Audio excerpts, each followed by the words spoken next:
Los subgéneros literarios. Buen día, jóvenes. ¿Cuántos de ustedes han escuchado una canción que les ha hecho sentir algo profundo? Tal vez alegría, nostalgia o incluso tristeza. Eso que sintieron tiene mucho que ver con el tema que vamos a estudiar en este video. El tema de nuestro video es los subgéneros literarios. Algunos puede que estén pensando que suena aburrido, pero jóvenes, les aseguro que no lo es.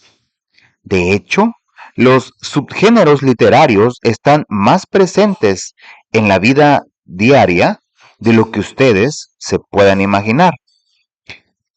En las canciones que escuchan, en las historias que ven en TikTok o en los poemas que comparten a través de sus redes sociales.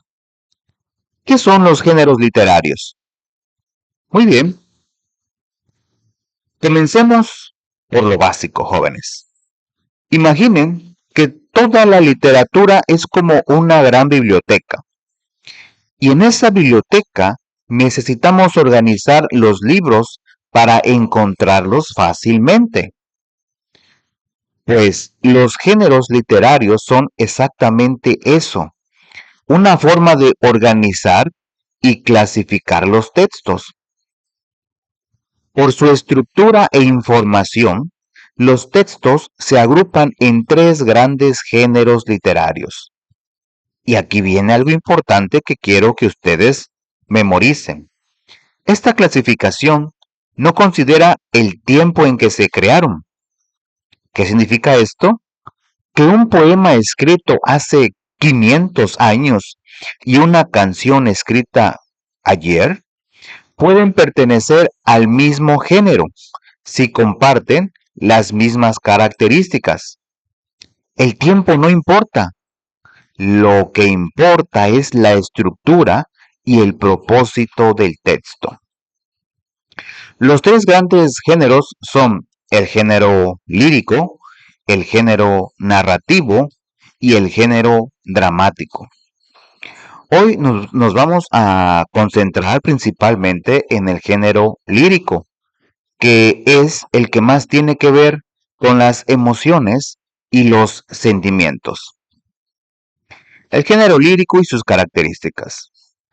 Ahora sí, vamos a profundizar. ¿Qué es el género lírico? Permítanme explicarles con claridad.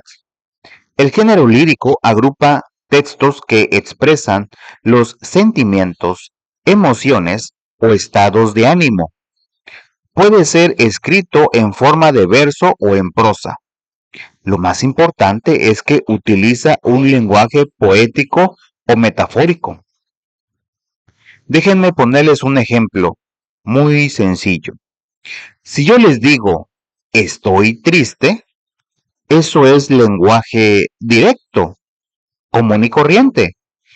Pero si les digo, mi corazón es un cielo gris sin estrellas, ahí estoy usando lenguaje poético, lenguaje metafórico. No digo las cosas de manera literal, sino que creo imágenes, juego con las palabras para transmitir una emoción más profunda. Una pregunta. ¿Alguna vez han querido decirle algo importante a alguien, pero no encontraban las palabras exactas? Claro que sí, a todos nos ha pasado. Pues el género lírico hace precisamente de esa necesidad de expresar lo que sentimos cuando las palabras comunes no son suficientes. Los 4 elementos constantes del género lírico. Muy bien, ahora vamos a ver algo fundamental. Cuando leemos un texto lírico, especialmente si es un poema, nos encontramos con 4 elementos que siempre están presentes. Estos son como los ingredientes básicos de una receta. Anótenlos bien porque son muy importantes. El primer elemento, el verso. El verso corresponde a cada una de las líneas que integran un poema. La extensión es variable, puede ser corto o largo, y su rima es indistinta. Es decir, puede rimar o no rimar con otros versos. Piensen en el verso como si fuera un mensaje de texto. Cada línea es un mensaje separado, pero todos juntos forman la conversación completa. El segundo elemento, la estrofa. La estrofa es el conjunto de versos. Si el verso es la línea, la estrofa es el grupo de líneas y la totalidad de estrofas estructuran al poema completo. Les voy a dar un ejemplo. Si el poema fuera una casa, cada verso sería un ladrillo y cada estrofa sería una pared. Todas las paredes juntas forman la casa completa, que es el poema. El tercer elemento, la rima. La rima consiste en la similitud fonética en las sílabas finales, entre dos o más versos. En palabras más simples, es cuando dos versos terminan sonando parecido. Por ejemplo, si yo digo, el cielo es azul, brillante como la luz, noten que azul y luz suenan similar al final. Eso es la rima. Y déjenme contarles algo curioso. ¿Saben que los raperos son tan buenos rimando? Porque ellos están aplicando exactamente este principio del género lírico. Artistas como Residente, Canserbero o hasta Bad Bunny, cuando quiere, están usando las mismas técnicas que los poetas clásicos. La literatura no está en el pasado, está en el presente, en su música, en su cultura. Cuarto elemento, la métrica. La métrica es el número de sílabas que tiene un verso. Aunque existen algunas reglas que determinan aspectos para dicho conteo, lo importante es que entiendan que los poetas cuidan mucho este aspecto porque le da ritmo al poema, lo hace más musical, más fácil de recordar. Es como el beat de una canción. ¿Por qué pueden aprenderse la letra de una canción tan rápido? Es por el ritmo, por la métrica. Los poetas hacen exactamente lo mismo con las sílabas. ¿Qué son los subgéneros? Muy bien, ahora que ya entendimos qué es el género lírico y cuáles son sus elementos, vamos al siguiente nivel, los subgéneros. Los subgéneros son los diversos estilos que adopta una composición. Déjenme explicarlo de otra manera.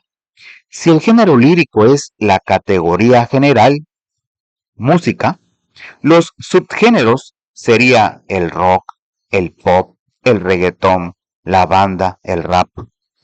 Cada uno tiene su estilo propio, pero todos son música. Lo mismo pasa en la literatura. Dentro del género lírico existen diferentes subgéneros: la oda, la elegía, el soneto, la canción y muchos más. Cada uno tiene sus características particulares, su forma específica de expresar las emociones. Un ejemplo real. Para que todo esto no se quede solo en teoría, quiero mostrarles un ejemplo hermoso que ejemplifica perfectamente lo que hemos estado platicando. Es un poema en lengua náhuatl. una de nuestras lenguas originarias, que se llama Nonantzin, que significa madrecita mía. Voy a leerlo primero en español para que lo entiendan bien. Madrecita mía, cuando yo muera, sepúltame junto al fogón, y cuando vayas a hacer las tortillas, allí por mí llora.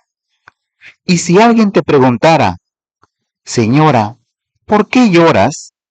Dile que está verde la leña. Hace llorar con el humo. Jóvenes, tómense un momento para sentir este poema. ¿Qué les transmite? ¿Qué emociones despierta en ustedes? Noten varias cosas importantes aquí. Primero, el poema habla de un sentimiento universal, el amor entre una madre y un hijo, y el dolor de la pérdida. Eso es algo que todos podemos entender, sin importar de dónde vengamos o en qué época vivamos. Segundo, fíjense en el lenguaje metafórico. El poeta no dice directamente, madre, llórame cuando muera. No, él usa imágenes concretas y cotidianas. El fogón, las tortillas, el humo de la leña verde. ¿Por qué? Porque ancla la emoción a algo tangible, algo que la madre hará todos los días, y así el recuerdo será constante. Y tercero, miren la belleza de esa última parte. Dile que está verde la leña, hace llorar con el humo. Es una manera poética de ocultar el dolor verdadero, de disimular las lágrimas por un hijo perdido. El humo es la excusa, pero las lágrimas son de amor y nostalgia. Este es un dato importante que quiero que sepan. Este poema viene de la tradición náhuatl de nuestros pueblos originarios. Esto nos demuestra que la poesía, el género lírico, no es algo exclusivo del otro lado del mundo o de los libros viejos. Nuestra cultura, aquí en México, tiene una tradición poética riquísima que viene desde hace siglos. Y eso es algo de lo que debemos sentirnos orgullosos. Piensen en esto. Cuando algunos de ustedes se va lejos a estudiar de su casa o cuando extrañan a un ser querido, ¿no les pasa que en ciertos lugares o en ciertos momentos les recuerdan a esa persona? Tal vez el olor de la comida de su madre o el sonido de una canción específica. Eso es exactamente lo que hace este poema. Asocia el amor y el recuerdo con acciones cotidianas. Es literatura, pero también vida real. La importancia de reconocer estos elementos. Ahora que ya vimos todo esto, quiero que reflexionemos sobre algo. ¿Para qué les sirve conocer los géneros y subgéneros literarios? Primero, les sirve para ser mejores lectores. Cuando entiendan la estructura de un texto, van a poder apreciarlo más profundamente. Van a captar detalles que antes se les escapaban. Segundo, les sirve para ser mejores escritores. Si algún día quieren escribir una canción, un poema para alguien especial o simplemente expresar lo que sienten, van a tener las herramientas para hacerlo de manera más efectiva. Y tercero, les sirve para entender mejor el mundo. La literatura no está separada de la vida, jóvenes, está en todos lados, en las películas que ven, en las series que les gusta tanto de Netflix, en las letras de las canciones, en los discursos de los líderes. Saber identificar y analizar los géneros literarios les da una ventaja enorme para ser personas más críticas y más conscientes. Muy bien, jóvenes, vamos a recapitular lo que hemos visto hoy porque es muy importante que se lleven estas ideas claras. Número 1. Los textos literarios se agrupan en tres grandes géneros: el lírico, el narrativo y el dramático. Esta clasificación no depende de cuándo se escribió el texto, sino de su estructura y propósito. Número 2. El género lírico es el que expresa sentimientos, emociones y estados de ánimo, utilizando un lenguaje poético o metafórico. Puede estar en verso o en prosa. Número 3. Todo texto lírico contiene cuatro elementos fundamentales. El verso, que es cada línea del poema. La estrofa, que es el conjunto de versos. La rima, que es la similitud de sonidos al final de los versos. Y la métrica, que es el número de sílabas de cada verso. Número 4. Los subgéneros son los diversos estilos que adopta una composición dentro de cada género. Y número 5, que tal vez es lo más importante. Vimos un ejemplo real y hermoso del género lírico con el poema Nahuatl Nonantzin, que nos enseña cómo la literatura puede expresar emociones universales usando imágenes concretas y lenguaje metafórico. ¿Por qué es esto relevante para sus vidas? Porque la literatura no es algo del pasado. La literatura está viva en cada canción que ustedes escuchan, en cada historia que leen, en cada mensaje poético que comparten en sus redes sociales. Ahora, jóvenes, ustedes tienen las herramientas para comprenderla, apreciarla y si quieren también, crearla. ¿Por qué no? Quiero terminar con una reflexión. La literatura es una de las formas más profundas que tenemos los seres humanos para conectarnos unos con otros, para expresar lo que sentimos, para dejar huella en el mundo. Cada uno de ustedes tiene una voz única, una historia que contar, emociones que compartir. Los invito a que no vean la literatura como una materia más, sino como una herramienta poderosa que pueden usar para expresarse, para entender a otros y para dejar su marca en el mundo. La próxima vez que escuchen una canción que los emocione, acuérdense de lo que vimos hoy. Identifiquen los elementos del género lírico. Vean cómo el artista juega con las palabras, con las metáforas, con la rima y dense cuenta que ustedes también pueden hacer eso.